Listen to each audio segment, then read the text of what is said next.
ओम नमः शिवाय। जय श्री हरि। पंचांग के अनुसार हर साल कार्तिक माह के शुक्ल पक्ष की चतुर्दशी तिथि को वैकुंठ चतुर्दशी का व्रत मनाया जाता है। यह दिन बहुत ही खास मानी जाती है क्योंकि इस दिन हरि और हर का मिलन होता है। वैकुंठ चतुर्दशी को वैकुंठ चौदस के नाम से भी जाना जाता है। इस दिन भगवान शिव और विष्णु जी की विधिवत रूप से पूजा अर्चना की जाती है। इस दिन विशेष रूप से काशी में बाबा विश्वनाथ का पंचोपचार विधि से पूजन किया जाता है और उनकी महाआरती की जाती है। इसे काशी विश्वनाथ प्रतिष्ठा दिवस का नाम दिया गया है। इस दिन तुलसी दल से नर्मदेश्वर शिवलिंग का पूजन भी किया जाता है। नर्मदा नदी से निकले शिवलिंग को नर्मदेश्वर शिवलिंग कहा जाता है। ऐसी मान्यता है कि जहाँ नर्मदेश्वर का वास होता है वहाँ काल और यम का भय नहीं होता है।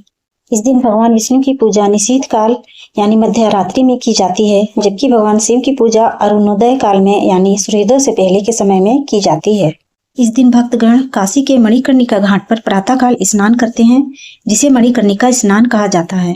ऐसा कहा जाता है कि यह स्नान आत्मा को शुद्ध करता है।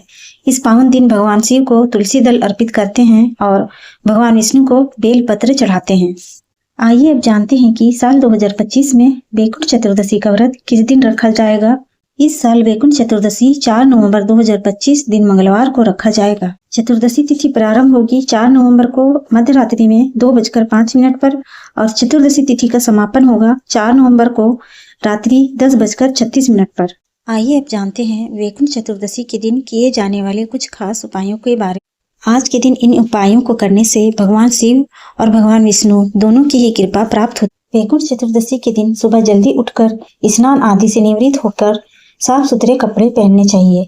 इसके बाद भगवान शिव और श्री हरि विष्णु का गंगा जल मिलाकर वैकुंठ चतुर्दशी के दिन सुबह जल्दी उठकर स्नान आदि से निवृत्त होकर साफ सुथरे कपड़े पहनने चाहिए। इसके बाद भगवान शिव और श्री हरि विष्णु का गंगा जल से अभिषेक करना चाहिए और विधि विधान से पूजा अर्चना करना चाहिए।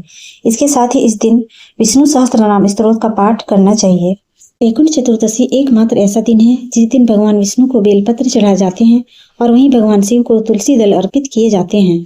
इसलिए ऐसी मान्यता है कि जो भी भक्त वैकुंठ चतुर्दशी के दिन भगवान विष्णु को बेलपत्र और भगवान शिव को तुलसी दल अर्पित करता है, उसकी सभी मनोकामनाएं पूरी होती है और उसके लिए तरक्की के मार्ग प्रशस्त होने लगते हैं। वैकुंठ चतुर्दशी के दिन जरूर करें ये एक काम।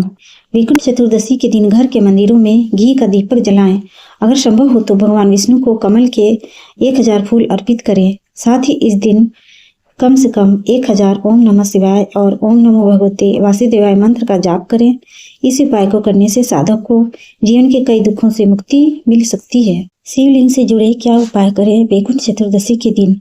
वैकुंठ चतुर्दशी के दिन सबसे पहले भगवान शिव का जलाभिषेक करें और राम नाम लिखा बेलपत्र अर्पण करें। साथ ही दूध दही इत्यादि से पंचोपचार विधि से भगवान भोलेनाथ की पूजा आराधना करें। साथ ही वैकुंठ चतुर्दशी के दिन शिवलिंग के ऊपर तुलसी और कमल का पुष्प अवश्य अर्पण करें। ऐसा करने से भगवान भोलेनाथ प्रसन्न होते हैं और अपने भक्त की मनोकामनाएं पूरी करते हैं। वैकुंठ चतुर्दशी पर भगवान विष्णु की पूजा निशीथ काल में की जाती है, जो मध्य रात्रि का समय होता है। वैकुंठ चतुर्दशी पर दीपदान कब करना चाहिए। वैकुंठ चतुर्दशी पर घर के बाहर दिए जलाने का विशेष महत्व माना जाता है। कई लोग इस दिन 365 बाती का दीपक जलाते हैं। मान्यता है कि इस दीपक को जलाने से साल भर की पूजा का फल एक साथ प्राप्त हो जाता है। वैकुंठ चतुर्दशी के दिन दीपक शाम के समय या प्रदोष काल में जलाना सबसे शुभ माना जाता है। वैकुंठ चतुर्दशी के दिन घर के मुख्य द्वार पर या पारंपरिक रूप से नदी या किसी सरोवर के तट पर 14 दीपक जला सकते हैं। वैकुंठ चतुर्दशी पर शाम को दीपक जलाने से भगवान विष्णु और महादेव की कृपा प्राप्त होती है। आखिर क्यों मनाई जाती है वैकुंठ चतुर्दशी। शिव पुराण के अनुसार कार्तिक शुक्ल चतुर्दशी के दिन भगवान विष्णु भगवान शिव का पूजन करने के लिए वाराणसी गए थे। तब भगवान विष्णु ने 1 सहस्त्र पुष्प कमलों द्वारा भगवान शिव का विधिवत पूजन किया था। भगवान विष्णु के भक्ति भाव को देखकर भगवान शिव बहुत प्रसन्न हुए। कहते हैं तभी से वैकुंठ चतुर्दशी दोनों देवताओं की एक साथ पूजा करने की परंपरा शुरू हो गई। ये वीडियो और जानकारी आपको कैसी लगी कमेंट करके जरूर बताएं।